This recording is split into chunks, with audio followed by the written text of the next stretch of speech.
Welcome to the Passive Income Podcast. I am your host, Dividend Dave. Please be sure to join the Passive Income Posse by clicking that subscribe button below. You definitely want to be a part of the posse.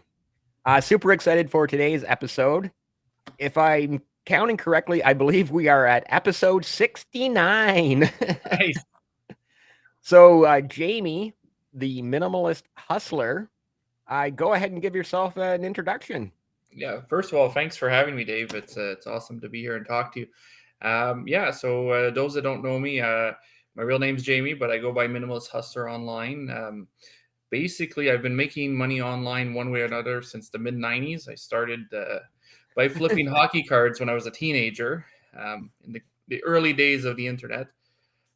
From there, I did a lot of the typical, online money making. I had a bunch of websites running AdSense ads, sorry, and Right. display ads and whatnot. And I was doing a lot of freelancing at first too. From there, I started my own web consulting agency. Had about 30, 37 sites at one point. Some were mine, some were for customers. All of it was on WordPress back then.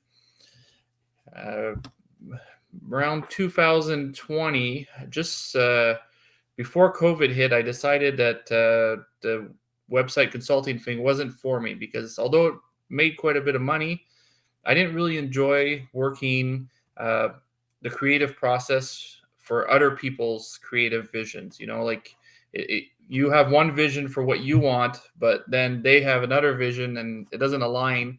And it's not to say that mine's better or not. It's just, I didn't enjoy going back and forth on that. So I started taking steps to look at more passive type income that I could make, or at least disconnect, the direct time to the amount of money I was making. So I started from there to slowly replace all my active side hustles with more passive ones. My biggest one now being Amazon KDP, self-publishing low and no content books. I mean, I do print on demand. It does well. Printables on Etsy. And what really, hit it off for me as a brand for Millis Hustlers when I started my newsletter last year. And so I send a daily newsletter every morning at 8:20 Eastern time, and we're at issue 400 and something right now. And it's been fun, So I enjoy talking all things of making money online with as little as possible, which means could be as little effort, but less than the effort is more, less, investment, less, customer relationships, customer support, less, tech stack. So, I gave up WordPress and all my websites. I use Card. I try and use platforms to leverage their audiences like Amazon, Gumroad, and so on. Right. That's Wow. pretty much where I came from and where I am now. Amazing background, like the 90s. It's like you were making money online in the 90s. The internet was barely a thing in the 90s. And you Yeah. were already like, I'm going to figure out a way to monetize this. The internet is brand new and I'm going to make money. Well, the thing is that I wish I was smarter back then than Yeah. Well, we all because do. that's it. I my dad was big into computers, so when the internet came to be, I was on it right away, and I was big into hockey cards, buying, selling, and back then there wasn't many people online, so I'd be able to buy stuff for cheap and then flip it locally and then do the reverse. So like I live in Montreal, so I'd buy stuff from other cities from who they would have that would be of interest to Montreal and vice versa, and it was just Right. I would make a killing. And hockey cards is my passion, but I at one point I left that to chase the money instead of the passion, which was I think my biggest mistake in all of Right. everything. Okay, so this entire episode now is going to be about hockey cards because it's one of my passions as well. I haven't collected them in a long time. Like when I was a kid, I had an amazing collection of hockey cards, and I still sometimes when Tim Hortons has the, I think they do it in the fall Yeah, they where, have some right now actually. yeah. So I sometimes will just when I'm in the drive-through, I'm like, yeah, throw a pack of hockey cards in there because there's still something about just opening up that pack and seeing what players you get in those. I think they only give you 3 or 4 cards in those packs now, but it's still like fun and exciting, even even at my age now. And yeah, so. That's amazing though. Hockey cards, like, going back to like what you said, Montreal and in the 90s, and I'm sure you could have had, cards throughout the 70s and 80s. Like, obviously a Wayne Gretzky rookie card is kind of the pinnacle of hockey cards, and then you have so many more of those Montreal players that were, all stars and Hall of Famers throughout the history of the Montreal Canadiens as well. So Yeah, I don't know. that's Let's seriously talk about hockey cards for a few minutes. Any favorite card or favorite player in that you've had? so. Or Well, growing up, my favorite player was Cam Neely. I was a big Bruins fan. Uh, in Montreal, yeah, are in you allowed to Montreal. do that? It actually gets worse than that. My grandfather worked for the Montreal Canadiens, so when I would go visit and I'd wear my Boston jersey, let's say there was quite a bit of interesting looks from the different Animosity from your players. grandfather. Yeah, yeah, it was. I don't know what attracted me to Boston as a kid. I mean, at that age, you have to think it's something you saw, and Cam Neely was a dominant presence in front of the net, right? And Yeah, you he know, was a great player. yeah. So until he retired, and from there, I was a big Anson Carter fan who also played for Boston and many other teams after that. And Right. lately, my dad lived in Ottawa, so when Ottawa got a team, they started being my favorite team, and it's my collection, I'd say for the past 10 years is heavily focused on Team Canada cards. Right. A big Team Canada collector, a big Sarah Nurse fan from the women's team. Oh, wow, Just awesome. yeah, anything. I love the World Juniors are, to me, Christmas time is secondary to the World Junior tournament. It's just Yeah, the World Juniors is your Christmas present every year, right? exactly. That's exactly it, and I over the past like 30 years I've been in and out of collecting, always with a little bit of a foot in, but now I have two kids and they're 11 and 9 now, and they're getting into it more, so it makes it even more exciting now to get back into it. So Okay, seriously though, we do have to talk about like, yeah, off the top, you did mention sort of getting away from the active income and to more the passive income, which is obviously what we're all about here on the Passive Income Podcast, right? We're trying to make money as passively as possible. Obviously, dividends are a great way to do that, and side hustles are a great way to do that. And you did also mention your blog. I'll just bring it up here quickly. I did notice. I'm gonna have to go back to it. If you want to talk about your blog for a second, I'll get into it here. yeah, so essentially what you're looking at here is the minimalisthustler.com it's the newsletter sign up page. So it's like everything I do, it's minimalist. So every day it's like a quick email. It takes like, 30 seconds to 45 seconds to three different things to look at. And, you'll know right away if there's something that interests you or not. So, a lot of people will sign up and, some day there's something for them, someday there's not, but it's all stuff aimed at helping people make more money, whether it be, through Amazon KDP, print on demand, selling printables, digital products, affiliate marketing, or even newsletters themselves. I mean, anything, that I call now the minimalist side hustles. So, Right. it's really those, there's seven big ones that I, focus on. So the Amazon KDP, print on demand, selling printables on Etsy, digital products, email marketing, and newsletters, which are two different things. And the seventh one, which is escaping my mind right now, is templates, selling templates. Right. So honestly, this is the one that caught my eye when I was scrolling through earlier. The ultimate side hustle. No boss, no employees, no customers, no investment. Right? This is like, so, and obviously this there may be affiliate links in this article, meaning if you sign up through them. So I'm assuming that's about affiliate marketing, right? Like literally no boss, no employees, no customers, no investment. It's like, and Well, you're making money somehow. well, I think maybe you're looking at the so there's affiliate links probably inside, because I think Oh, yeah, sorry, I had to clicked on. I didn't realize that the main page didn't come through when. yeah, it's just but I think you're looking at the Amazon KDP article, if I'm Yeah, share seeing this tab that instead. Sorry about that, everyone. Yeah, so I think that's the Amazon KDP. So that's my highest income stream online right now. Uh, so basically, the best part, like, I don't think there is a better side hustle when it comes to being totally disconnected from what you're doing. So I don't know if you're familiar with Amazon KDP, but maybe the listeners are not. So essentially, it's Amazon's self-publishing platform. So you could publish a book. It costs absolutely nothing to do, and and when I say publish a book, I don't mean you have to write a book and publish that. Well, you could do that.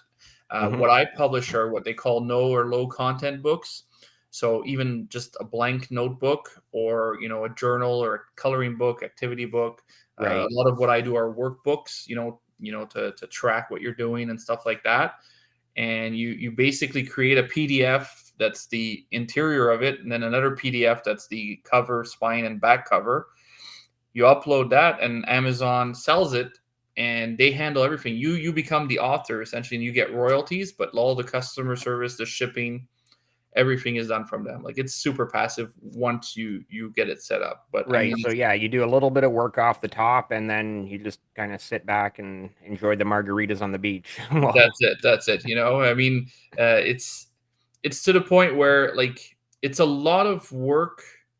You have two choices. It's a lot of dumb work, or it's still a lot, but a little bit less, but smart work. You gotta learn what works, what doesn't work. And I have over 500 books published, and out of the 500, 400 and some have never even sold a copy.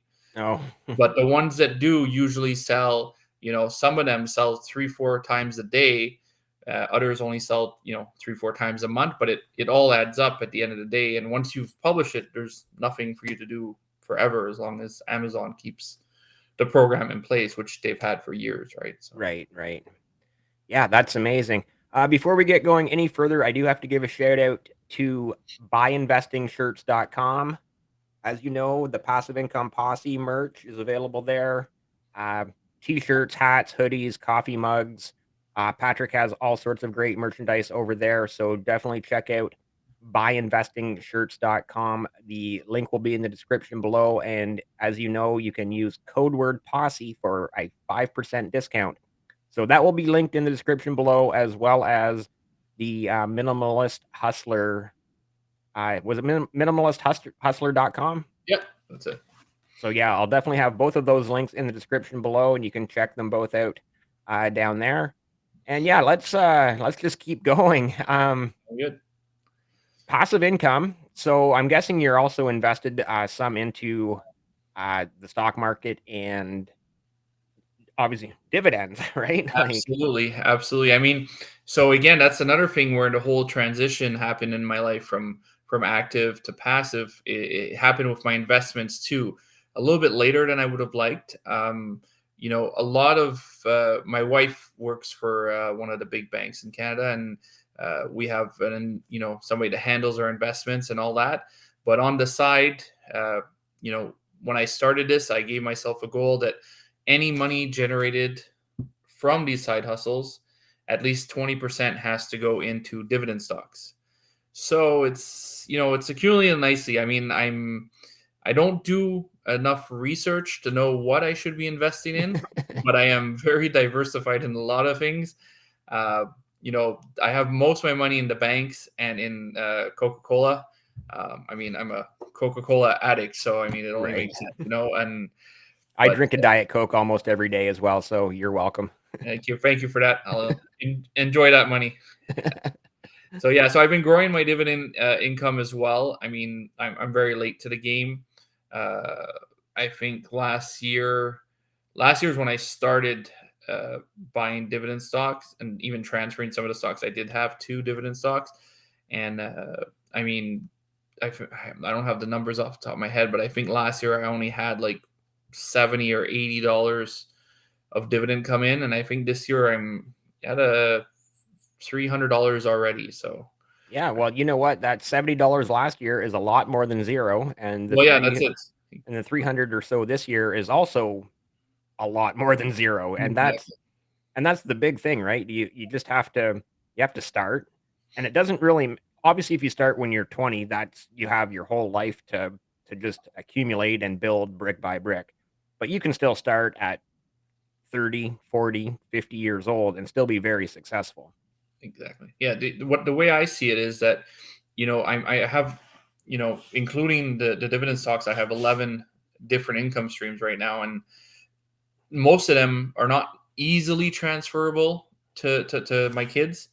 Whereas Right. dividend stocks is, it's a no brainer, right? So to me, it makes sense, one, to have diversity, but two, to have something that's, they may not be interested in, KDP or print on demand or anything online. The new generation, a lot of it, is, reverting back to offline stuff, but who knows what'll happen between now and then. But to me, dividend investing is, something I could hand over to them, and they'll Yeah. start, at my ceiling, right? So Yeah, for me, I've said it before. I call dividend investing, and especially dividend growth investing, I call it the cheat code to investing. And I was corrected before. I called it the cheat code to life, but other people said no. There's more important things in life than just money. So dividend investing is definitely the cheat code to your financial freedom, right? make sure, for sure. And like you mentioned too, it's something that you can, you will it to your. It's like, say 20 years down the road, whatever bank it is or banks that you own, let's just pick a bank, whichever one it is, and you can say you have 1,000 shares of whatever bank 20 years down the road, and or 30 or 40, and yeah, you just put that in your will. Your kids now have that, right? And there you Exactly. go. That's So, exactly it. which is amazing, and Yeah, amazing generational, um, the platform or the ability to build generational wealth through dividend investing.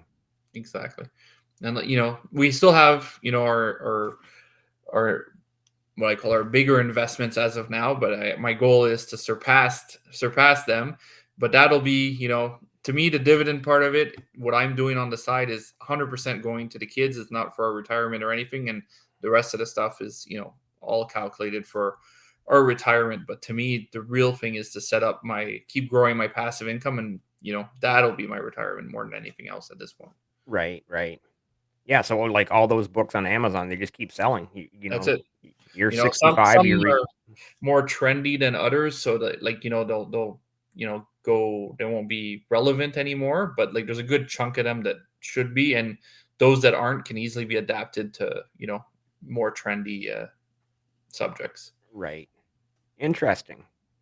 That's neat. I've heard of other people doing this on Amazon, like, making a day planner or type of thing or whatever, and just selling it exactly what you described.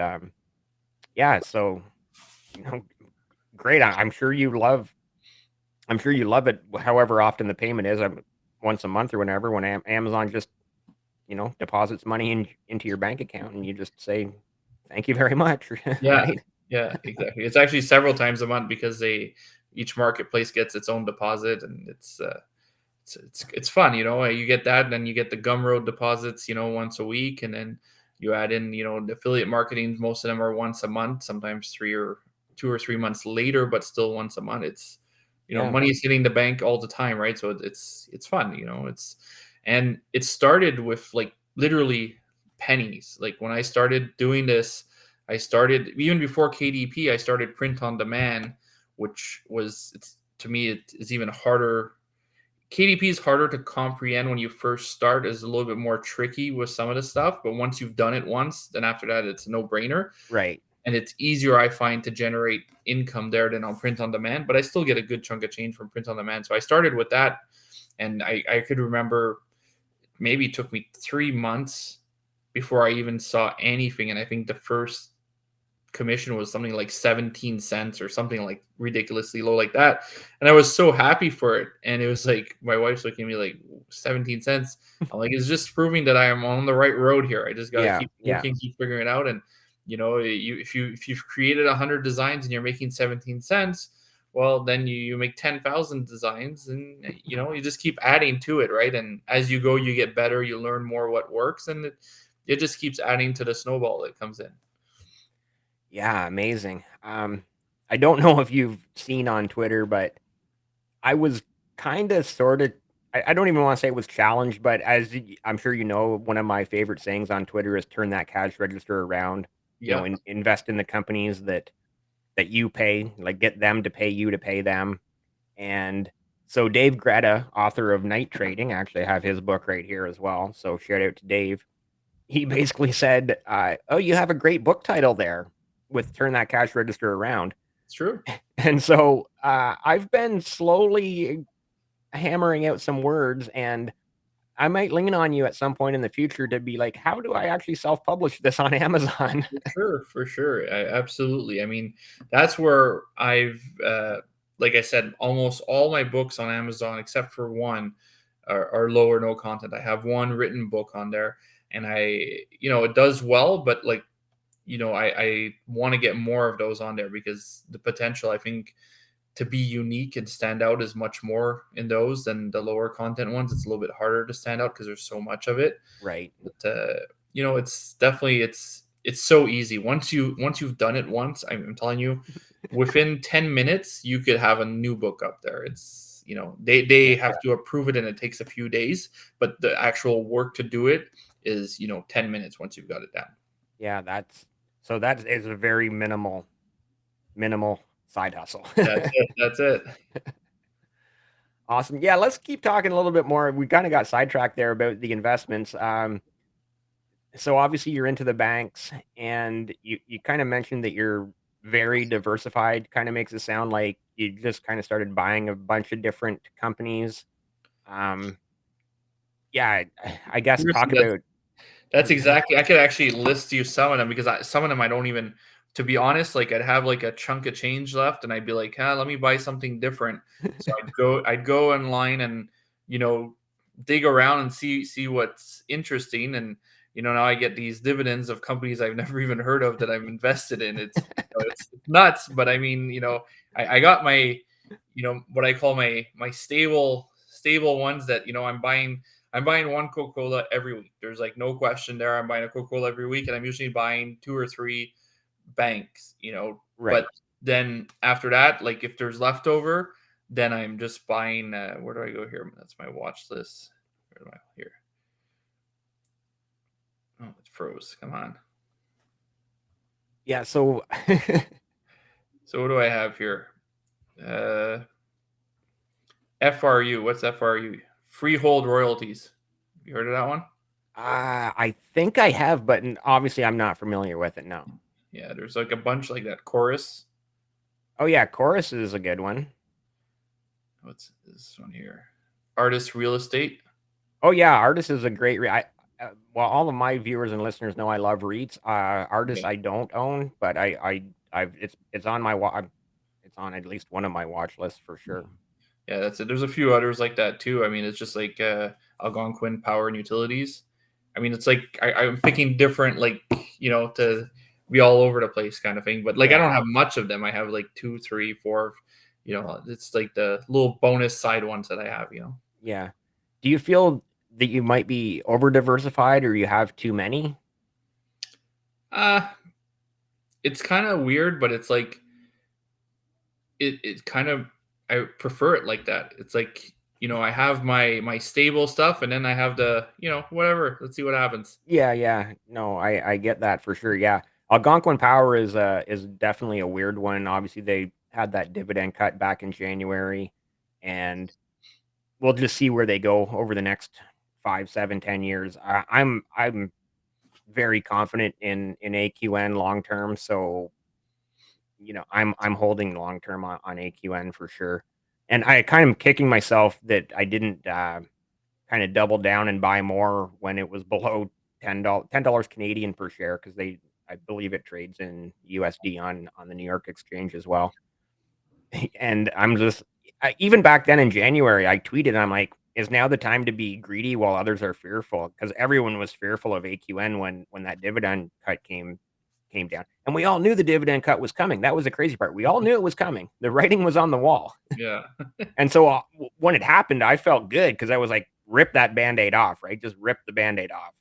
And then when it went, I think it would even might have went below $9 Canadian per share, and I'm kicking myself now, and it's still pretty low. It's at like around $11. So like even right now, it's probably again not financial advice, but it's probably a good buy because again, in 5, 7, 10, 15 years, AQN is still going to be it's still going to be Algonquin Power, right? That's it. And we'll That's see. exactly it. So That's my my whole thought process behind the banks is there's very little to no chance in hell the government's ever going to let the banks fail, because the banks fail, then everything's failed pretty much, and that's Canada fails basically yeah, if the big five big exactly. six, including national. If the big six That's banks fail, well, then and that's Canada it. has failed basically, right? And our money will be worthless then anyways if that happens. So Right. yeah, that's that's my thought behind it. So I got most of my money in the banks and Coca-Cola. Coca-Cola is my it's been my rock for a long time. But before I started doing the dividend things, I think I wrote to you on Twitter today or yesterday, or I'm all lost in my days there, about Reitman's. Reitman's my horseshoe, my, I don't know what you want to call it, my long Yeah, shot yeah. thing is when my wife loves to shop at Reitman's, right? And she used to, because she used to go to the office and all that. And then when COVID hit, she didn't go to the office, so she didn't shop, and nobody shopped really because everything was closed. And Reitman's announced they were filing for Chapter 11 or whatever it was, and I saw their stock was at 18 cents. I'm like, let's buy a few. Let's see what happens. And I think I think I only bought 200 stocks or something, and then it jumped up to like 56 cents. So I sold everything. I was like, I was happy, triple my money. That's good enough for me. Yeah.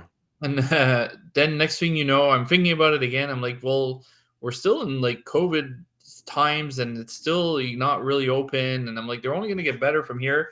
And it had gone down to like 44 cents. So I bought 500 of them at 44 cents, and now they're at like $3 almost or something.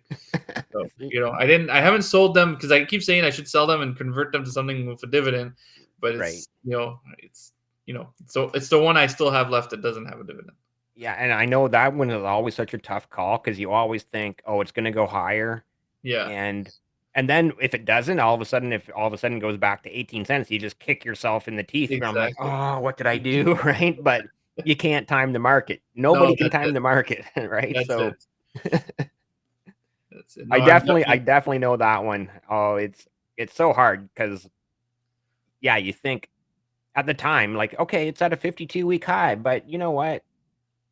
Maybe next year they'll have another 52-week high that's even higher than this year. So I'll just hold it for another year. And then all of a sudden, a year later, it's 52 half week the low. price. And you're like, oh, I should have just sold it when it was at the 52-week high. Exactly. That's it. I try not to bother with it too much. My wife watches the stocks like crazy, like the bank stocks, and she, the bank where she works, kicks in, matches part of what she puts in for her, and she's like freaking out because it's low. I'm like, no, we want it to be low. I'm like, you want to get more for your money right now. You let it go as low as it can, and it'll come back up, in 5 or 10 years when we need it. Yeah. Yeah. No. And I'm sure you've heard me mention before or seen me borrow the tweet from Settling Nomads. Shout out to Settling Nomads again. I'm going to reference this tweet again for like the zillionth time. The Canadian banks paying dividends since 1829. I believe Bank of Montreal is the oldest at going on 200 years, 1829. And then I think Bank of Nova Scotia is next at 1833. And then the rest of them, I believe Royal Bank is the youngest at like 1871.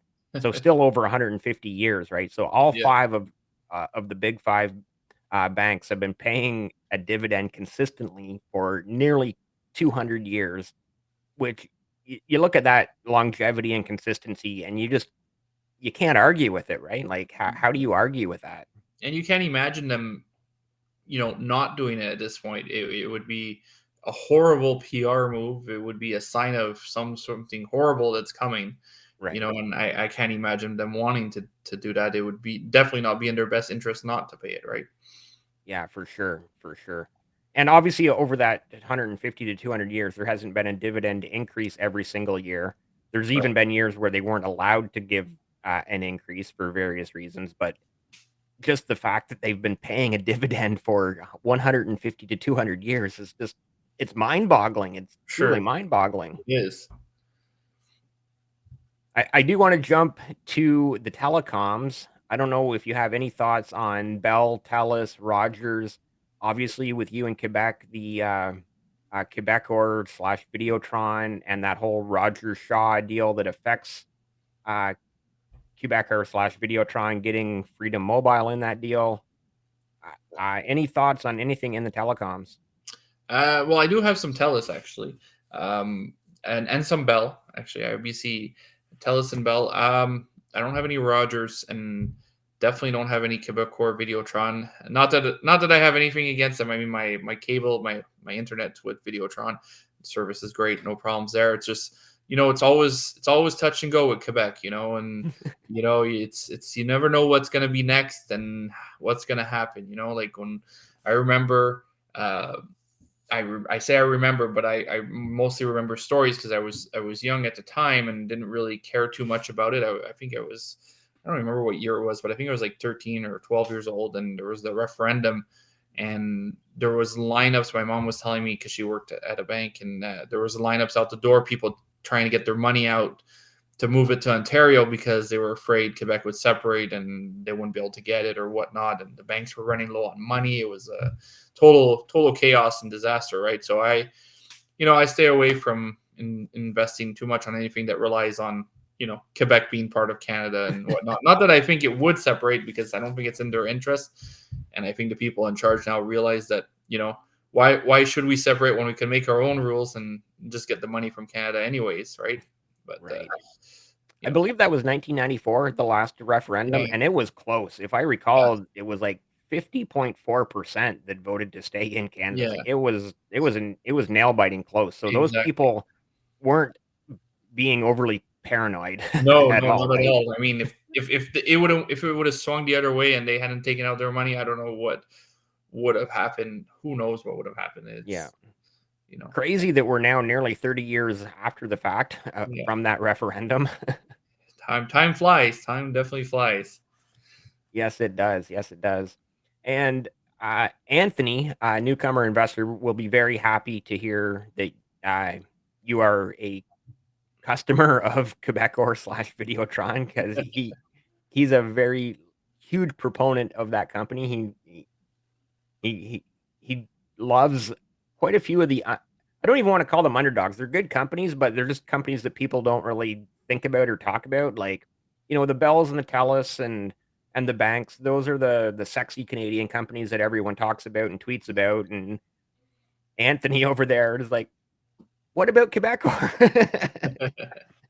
Yeah, I mean, it's just I don't know. It's the same thing as uh, my wife and I speak sometimes about plans and where we want to live after our kids move out and all that. And my eventual goal as a retirement plan slash hobby is to open some sort of hockey card store. And I keep telling her I don't really want to do it here, because then everything you do has to be in French, and not even bilingual. Like, I have no problem doing it bilingual. It's just, if everything has to be only in French, and then there's all these stipulations and these fines, and then if they ever got, forbid they do separate, then your real estate's gonna be worth nothing. It's like Right. it's a touch and go thing, right? So it's I prefer to stay on the ones that I know that even if something would happen like that it wouldn't be affected, or not, at least not as much. Yeah, I don't, like I said, that was 30 years ago. I know they've talked about another referendum since, but it hasn't really gained any steam since then. No, So let's just hope that Quebec does stay part of Canada. yeah. For the record, I think it will. I mean, I even if they would try again, I think they would. I don't even think it would be as close as it was. I don't think so either. Like No, that, like I said, you know, they'd have to I'm a play few with. years older than you, and I remember that I'm quite sure it was 94. It was a nail biter. Well, like I said, 50.4%, right? Like Yeah, that's pretty much as close as it that's gets. it. Exactly, and I think that the margin's gotten bigger, right? Like, I think Yeah, there's, I would you know, agree. with I would agree immigration that and whatnot. I mean, most of the people don't that they've brought in since then don't want to separate. So, and like I said, the guy in charge now, our premier now, I don't think he has any interest in separating. I mean, right. why cut off the transfer payments and when you could just, he's making his own rules and laws anyways, and nobody's stopping him. So Yeah. You mentioned Coca-Cola a few times now, and obviously, great company.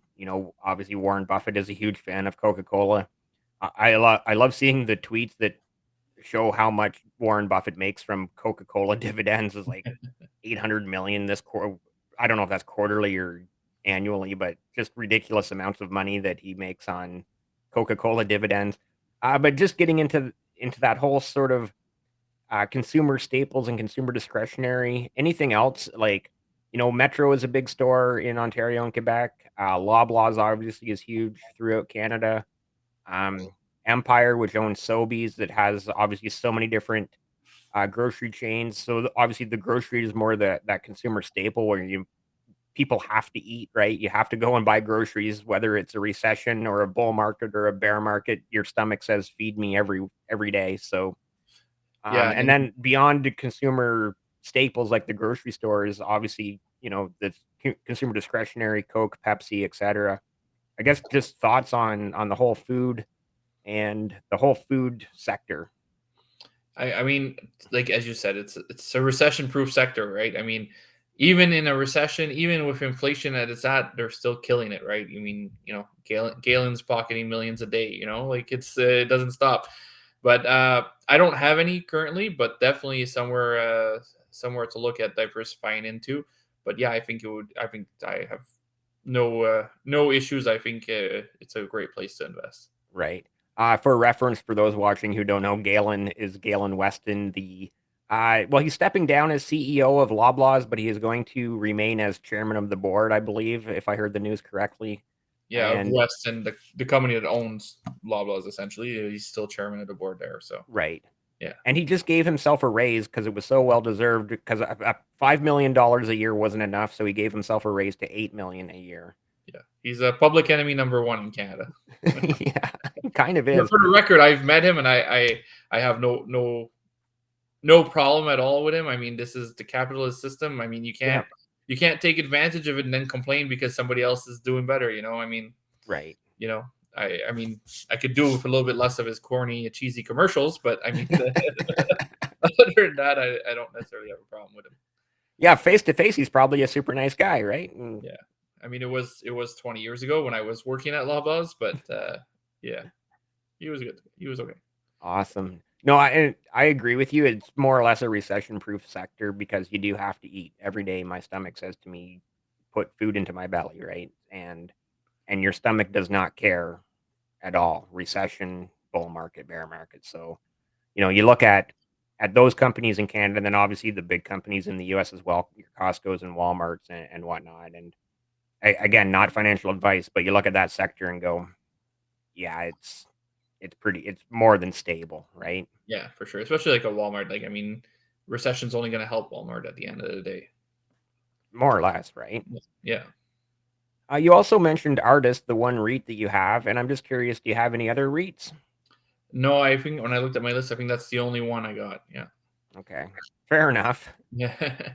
Again, as my listeners and viewers know, I love my REITs.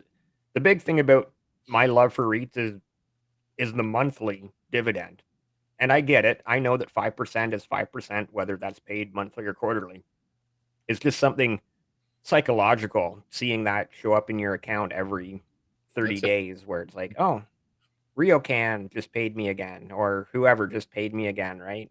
Yeah. Well, it makes sense. It's the same thing with, Gumroad payments versus, another supplier that, pays every month or, just getting it every week or every, Yeah. the more often you get it, The better it better feels, it is. right? Yeah, it feels, yeah. And sometimes it's also the better it is, the sooner you can reinvest it or you can do something with it. Yeah. And it also there's a motivating factor behind it too. It's like, if you're waiting every quarter, to get your dividends and you got nothing, let's say this quarter, well then you're going 6 months between them. You kind of maybe slips your mind for the average investor, average person, not necessarily investor, but just average person. Whereas if you're getting them every month, it's like, oh wow, like now it's going up a little bit. Let me put some more. Oh, it's going up. Let me put some more. It's like it's a cycle that's of encouragement that helps. That's a big part of it too. You mentioned like being able to reinvest it sooner, where you're not waiting the 3 months for that quarterly payment to come in. It's like, okay, in 30 days, I have another X amount of dollars that I can reinvest right into either that same company or distribute it to another company, and again build my more dividends. Yeah, I just want more that's dividends. it. More and bigger. Cool. I definitely want to talk about technology as well because obviously, like you said, your dad was into computers and that you were online like in the '90s. Like, did we even call it online in the '90s? I don't right. Like, Yeah, we kind of did. I mean, it got the earliest. I don't even know what to call it. I guess internet service provider that I used was CompuServe. I don't know if you ever heard of them. yeah, Um, it was probably like there. It was them pretty much at the top in Canada, and then America Online came and started taking away at them. And I was on America Online too because it was cheaper than CompuServe. CompuServe was better in terms of hockey cards because they had their own uh, internal message boards longer than America Online did, so there was more activity, especially in Canada. Um, but I mean, that's the early days when I remember when eBay first started. I wouldn't say it first got launched, but first started getting a little bit of steam. I think it was probably in 96 or 97. I remember like going to card shows here, taking pictures of all the stuff, putting it on eBay for people that were, you know, adults, and I was a kid, but they didn't know how the internet worked. They had no idea what was going on, or so then I'd sell their stuff, for a little bit higher, take a cut, and then mail it, and it was just, it was easy pickings back then. It was, right, I kind of wish I was a little bit older at the time to have a little bit more, smarts behind me to capitalize right. a bit more on it, but here we are. No, I sorry, I kind of wanted to get into, I guess, the technology stocks. Obviously, Apple, Microsoft are at the top of that pile, and then there's so many more. Yeah. I'm just curious, out of all of this diversification that you have, do you have anything in the technology sector, especially with your background? Yeah, no, I actually don't have anything. Um, Absolutely none at all. Oh, that's surprising. I thought you would have one of those two, Apple or Microsoft or There's a Facebook post that keeps coming back in my memories and haunts me every year. It's what does it say? It says I think I wrote something, I forget the exact wording, but it's something like I can't believe Microsoft is only $22 a share or something like yeah, that. And now I just can't believe that I wrote that and I didn't buy any, like it was just it's nuts, it's but yeah, no, I haven't it's not that I don't want to or believe in it. It's just, the ones that I do believe in the most are quite pricey kind of thing. And, I rather have, I kind of rather have my money in the banks and Coca-Cola than, get less of those ones. yeah, fair enough. No, I don't think you're going wrong at all. Like you said, sounded like you were buying a share or I don't know how much of Coca-Cola like every week or 2 weeks, plus Yeah. then adding into the banks all the time as well. So Yeah. it sounds like a pretty solid strategy to me. Well, that's what I figure, if I'm going to go blue chip, that's the way I want to go because I feel that, you know, I'm a Google fanboy and a Microsoft fanboy, like all in, like, don't talk to me about Apple, I, but Brother, finally somebody that I can relate to that does not like drool for apples. no, no, no Apple.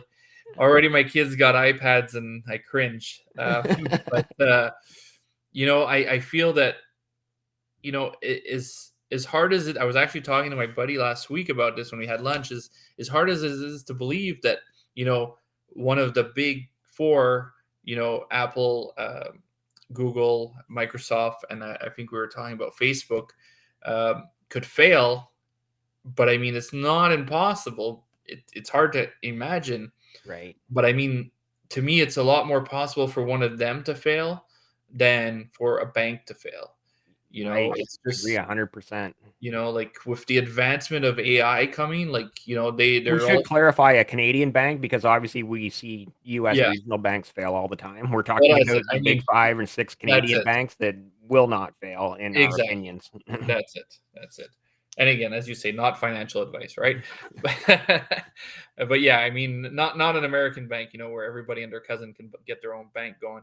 Um, but yeah, so I mean, it's hard to imagine one of them failing, but with AI and things move so quickly in tech sector, it's you just never know what's coming. Like you have all this, Bing getting Open AI on their side is a huge win for them, and Google's now playing catch up. And it's hard to imagine that would shift everything, but a few blows like that over the next couple of years Right. could be huge, right? I mean, you Well, just look at definitely even the fact like just, you know, Bing has been playing second fiddle to Google's forever, right. but all of a sudden they're taking this huge win in this last few months, and like you said, who knows what the next few months could bring? Will Bing and OpenAI, you know, dish a few more blows to Google, and where does it go from there, right? That's it. I mean, you just look back in the day at Internet Explorer against Netscape Navigator, right? Netscape was always number two, and they never became number one. But Internet Explorer was untouchable until it wasn't anymore, and then Yeah, Firefox took over, and then Chrome just ran away with it all. I mean, it's hard to like when you look back at history. How did Internet Explorer with Windows installed on 90% of all computers lose to Chrome? Just how bad did Internet Explorer have to be? right. And it's hard to imagine it happening again, but I mean, it was hard to imagine then. So And it seems that Microsoft Edge is doing is obviously Chrome is still like the big number one platform, but Microsoft Edge seems to be cutting into that uh, slice of the pie, or chunk of the pie a little bit. that's it. I mean, I'm still a Chrome user, and Edge has improved. It's faster, it's more nimble, but now you're adding in the open AI into Bing that's inside, in Right, Microsoft Edge. So it could change a lot of things for a lot of people. And really, what you and I care about doesn't necessarily matter as much as what the next generation cares about and what they're going to use. Because over the next 10 years, 15 years, it's going to be them that's going to matter, right? So right. Sticking with that technology theme, and I've mentioned this before too, and you're going to appreciate this because you dislike Apple as much as I do, but I'm sure I know you remember, 15 to 20 years ago now, Blackberries, everybody had a Blackberry. I still E have, I think they're right up here. Actually, I have like 8 of them. Yeah, I have, do you still use them? no, no, I don't. I Yeah. don't. I mean, So, but it, everybody had a BlackBerry. iPhones came along, and then all of a sudden, Blackberries were obsolete or became obsolete relatively quickly. And yeah, sure, I had Blackberries too. They were great at the time. They were obviously at the time they were the best smartphones going. that's it. They were I pretty mean, much the introduction of a smartphone, right? exactly. And so I guess my thought is, what's going to come along that's going to knock the iPhone off, right? There's going to be something that comes out, whether it's a Samsung like this one, or some other company that we've never heard of before comes Pixel. along. Another Samsung No, Pixel. Pixel. So whether it's a Samsung or a Pixel that comes out that takes all the market share away from iPhone, or if it's another company that we've never heard of before that comes out and all of a sudden destroys the whole smartphone market the way iPhones did to BlackBerry, right? Like once iPhones came out, Blackberries went away kind of quickly. Yep. I mean, it could definitely, when you're in it, it's hard to imagine. But then when you look back on it after it's happened, like, Right. oh yeah, I see it now. Yeah. But I mean, it's like you said, BlackBerry just the tides turned so quickly. I mean, it was, Especially in we the tech sector. The tides yeah, turn like there's in nothing a that moves heartbeat. quicker than that. Yeah, it's just tech, new tech comes along so quick and becomes obsolete so quick. So it's Right. it's just like its lifespan. You never know if it's going to be 5 days or 5 months or 5 years. It's just you never know. Right. Yeah. No, I would agree with that as well. One more sector I kind of want to touch on. You did mention, or we talked about AQN, Algonquin Power a little bit. Anything more in the energy sector? No, I think that would be it. I'm just Um, kind of curious. Like, it sounded like you let's see. had quite a diverse portfolio, but it sounds like a lot of that you're just kind of grabbing a couple shares here and there for like fun money stocks, and but really focusing your strategy on the banks and your Coca Cola Yeah, as your blue chip, yeah, which and I have quite a bit of BC too. I have like 68 BC, so Bell I don't. Canada. Yeah, but no, I don't think I have any more.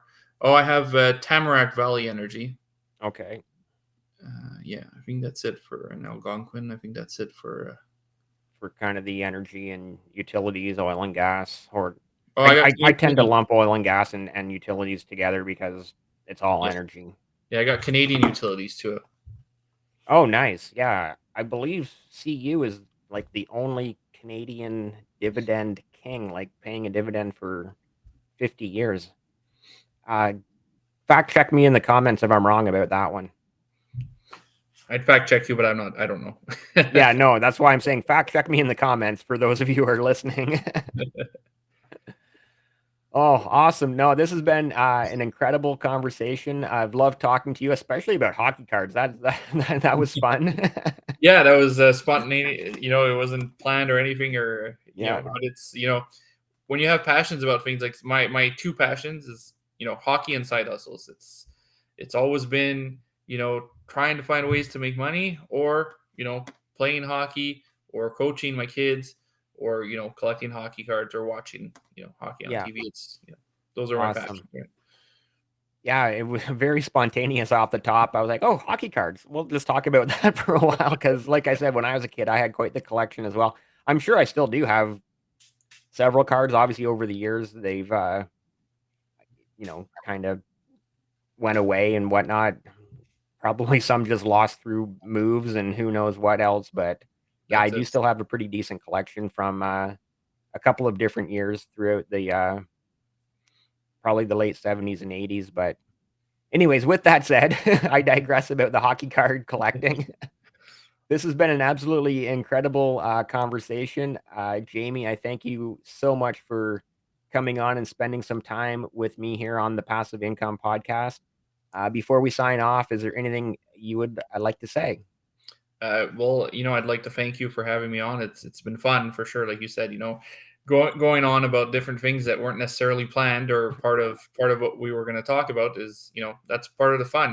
Just Yeah, having exactly. fun conversation. But aside from that, again, thank you for having me on. I mean, anybody that wants to know more, just head over to minimalisthustler.com and sign up for the newsletter. It's free, it's fun, and I answer every email that I get. So I get replies maybe 20, 30 a day. I answer every single one. So Cool. contact me if you need me. Cool. So again, like I said, thank you so much for being on. The link to Minimalist Hustler will be in the description below. And with that said, you've been watching, you've been here for well over 50 minutes now. So you do know the rules. You have to subscribe. Just go ahead and click the subscribe button.